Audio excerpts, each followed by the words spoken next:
Alright, I've been working on this video for like 4 months. I really need to get it out. Let's get some of this editing done. Oh no. What? Amiibos can't cost that much. Excuse me. $30. It's $30. What do they do? The same as every other one. Random items and then a special fabric. And that's it. They're double the price.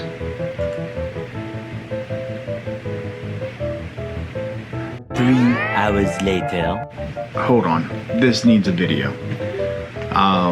It's gonna have, the top 10 is gonna have to wait for another time. We need to get this going. Funko Pops. I have a whole nother issue with Funko Pops, but that's for another video. So let's get rid of those. With those gone, it's time to get the Amiibos up here. Welcome back to the game room. When Amiibo first launched back in 2013, 2014, I was all over them. I got every Amiibo I could get my hands on.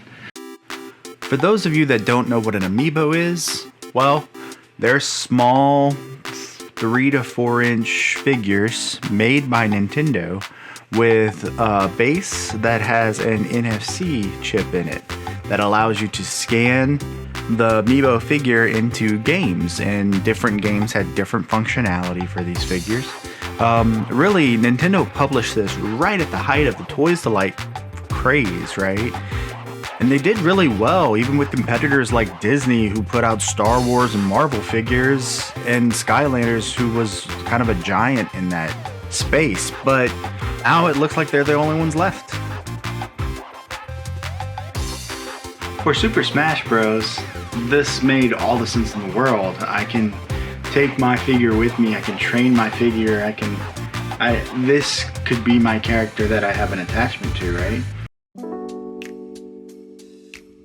And this is where the downturn happened. Not a lot of games included functionality for the Amiibo that was actually worth buying the Amiibo for.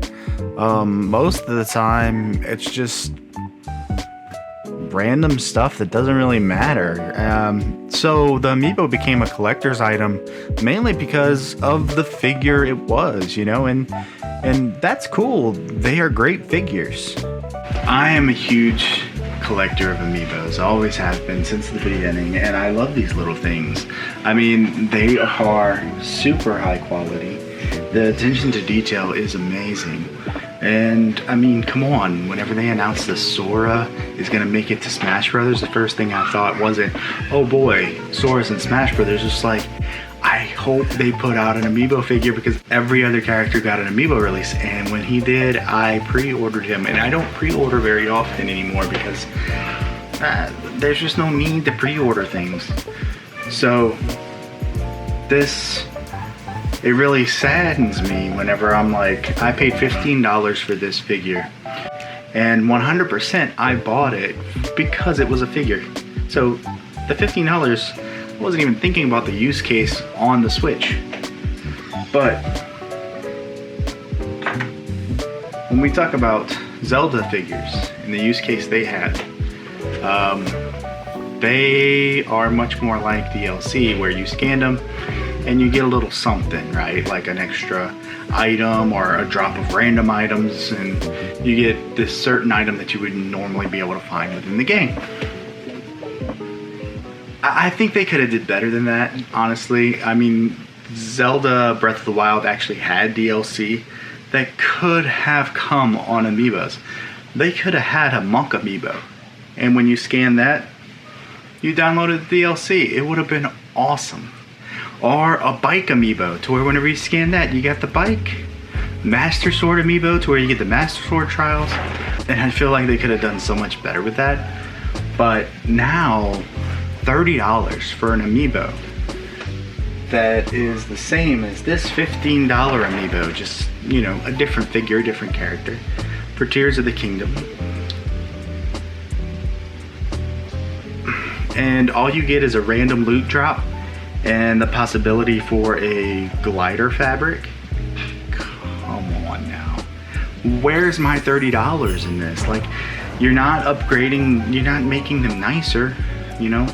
It's your details are all still here. They're not made out of better material. I don't get the cost upgrade, and it just doesn't make sense to me. Now you may say that they put so much detail into them, they're not selling as many, so they need to make more per unit, something like that. And it's like, yeah, okay. But when it comes down to it, I bought this off the shelf, brand new, for $15. Why should I pay $30 for it brand new off the shelf today? $30, I can buy a new game for $30 easily. Like, now, it's not gonna be a Nintendo title, but it could be a number of other titles, right? So many indie games. I could take $30 to the eShop and I could rack up. You know, I mean, either rack up or I buy at least one real good one, right? So, why spend $30 on this? The bigger question that came to my head is, why hold on to all of these? The fact that I'm not in anymore on my favorite set for Amiibos, which is Zelda, makes me feel like I'm just out. So, with that, I think it's time for me to put a close on this. Yeah. It's gonna be hard. I've been having these things for years, 10 plus years, right? I remember when this guy right here, this gal, was going for like $500 because nobody can find her, and I was like, that's so ridiculous, because I got her at launch at a Walmart, and I'm like, okay, well, I have her, cool. And then she got reprinted, so it's not that big of a deal anymore. I don't know if there's a different number on the bottom or what.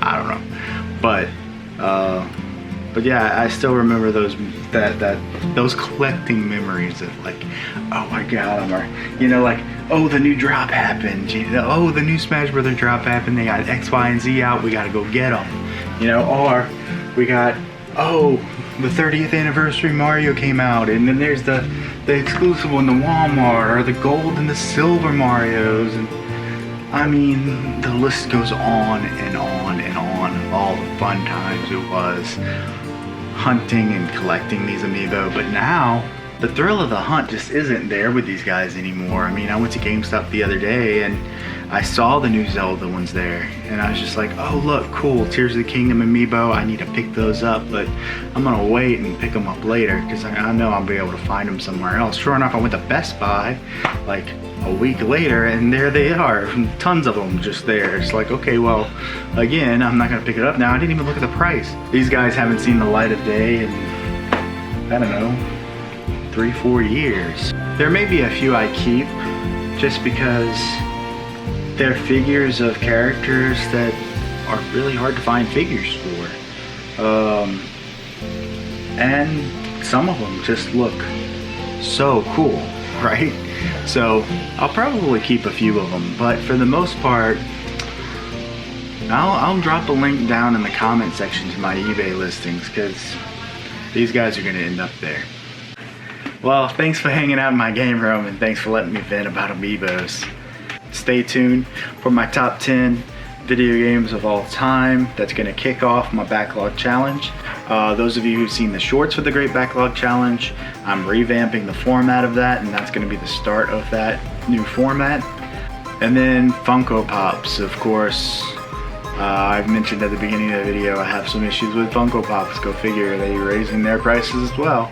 It'll be my top 10, and then my Funko Pop video, and then my next Great Backlog Challenge video, which for you FNAF fans out there, might be kind of interested in it. I've never actually played FNAF, but my daughter suggested that should be my first one, to go through all the FNAF games. So yeah, stay tuned, subscribe, and come drop by anytime. Later.